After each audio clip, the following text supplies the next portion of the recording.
മലപ്പുറം ജില്ലയിൽ ശക്തമായ മത്സരം നടന്ന മണ്ഡലങ്ങളിൽ ഒന്നാണ് പെരിന്തൽമണ്ണ. പെരിന്തൽമണ്ണയിലെ UDF സ്ഥാനാർത്ഥി മന്ത്രി മഞ്ഞളാംകുഴി അലിയാണ് നമ്മോടൊപ്പം ഉള്ളത്. വോട്ടെടുപ്പ് കഴിഞ്ഞു, നാളെ ഫലമറിയും. എന്തൊക്കെയാണ് പ്രതീക്ഷകൾ?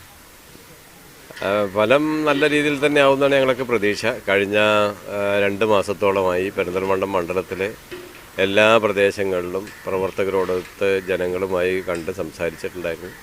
അവരിൽ നിന്നൊക്കെയുള്ള റിയാക്ഷൻ ഏറ്റവും നല്ലതാണ്. ഒരു സംശയമില്ലാതെ നല്ല ഭൂരിപക്ഷത്തിൽ വിജയിക്കാൻ കഴിയുന്നതാണ് ഞങ്ങൾ പ്രതീക്ഷ. 81% കഴിഞ്ഞ നിയമസഭാ തെരഞ്ഞെടുപ്പിൽ മണ്ഡലത്തിലെ വോട്ടിംഗ് പെർസെൻറ്റേജ്. ഇപ്രാവശ്യം അത് കുറഞ്ഞിട്ടുണ്ട്. ഇതിൻ്റെ ഒരു കാരണം എന്തായിരിക്കും? അല്ല, അത് ഏക കാരണം പ്രവാസി മലയാളികളുടെ പേര് നമ്മുടെ വോട്ടർ ലിസ്റ്റിൽ ഇപ്പോൾ വന്നു. പഴയ കാലത്ത് വോട്ടർ ലിസ്റ്റിൽ കഴിഞ്ഞ പ്രാവശ്യം 81% സമയത്ത് പ്രവാസി മലയാളികളുടെ പേര് ഉണ്ടായിരുന്നില്ല. ഇപ്പോൾ അവർ വെക്കേഷനിൽ വന്ന സമയത്ത് എല്ലാവരുടെയും പേര് നമ്മൾ ഇതിൽ കൂട്ടിച്ചേർത്തു.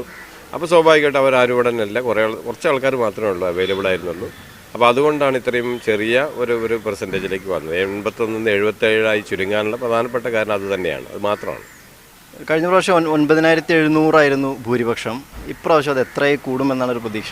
അത് അതിനേക്കാൾ 5 അക്കത്തേക്കും ഒരു സംശയമില്ലാതെ ഭൂരിപക്ഷം വർദ്ധിക്കുന്നതന്നെ ഞങ്ങളുടെ പ്രതീക്ഷ. എക്സിറ്റ് പോളുകൾ പുറത്തു വന്നുകൊണ്ടിരിക്കുകയാണ്. LDF ഭരണം നേടുമെന്നാണ് മിക്കവാറും എല്ലാ എക്സിറ്റ് പോളുകളും പറയുന്നത്. മലപ്പുറം ജില്ലയിലടക്കം ഇടതുമുന്നണി മുന്നേറ്റം ഉണ്ടാക്കുമെന്നും പ്രവചനങ്ങളുണ്ട്. ഇതിനെ എങ്ങനെ കാണുന്നു? അല്ല, അതിൽ എക്സിറ്റ് പോളിൽ എനിക്ക് വിശ്വാസമില്ല. കാരണം അത് കൃത്യമല്ല. നല്ല എക്സിറ്റ് പോൾ വളരെ കറക്റ്റാണ്, പക്ഷേ അതിന് ഡാറ്റ നമ്മൾ കളക്ട് ചെയ്യുന്നത് കറക്റ്റായിരിക്കണം. ഇത് ഡാറ്റ കളക്ട് ചെയ്തത് അതിൻ്റെ ഡീറ്റെയിൽസ് അതിൻ്റെ പിന്നിലേക്ക് പോവുകയാണെങ്കിൽ ആ ഡാറ്റ കളക്ട് ചെയ്തൊന്നും ശരിയല്ല നമുക്ക് മനസ്സിലാക്കാൻ കഴിയും. അപ്പോൾ നാളെ വോട്ടെണ്ണുമ്പോൾ നല്ല ആത്മവിശ്വാസത്തിൽ തന്നെയാണ്? ആ, ഒരു സംശയമല്ല, നല്ല ആത്മവിശ്വാസത്തിൽ തന്നെയാണ്. വളരെ സന്തോഷത്തോടു കൂടി തന്നെയാണ് വോട്ടെണ്ണം പോകുന്നത്. അപ്പോൾ മന്ത്രി മഞ്ഞളാംകുഴി അലി നല്ല ആത്മവിശ്വാസത്തിൽ തന്നെയാണ്.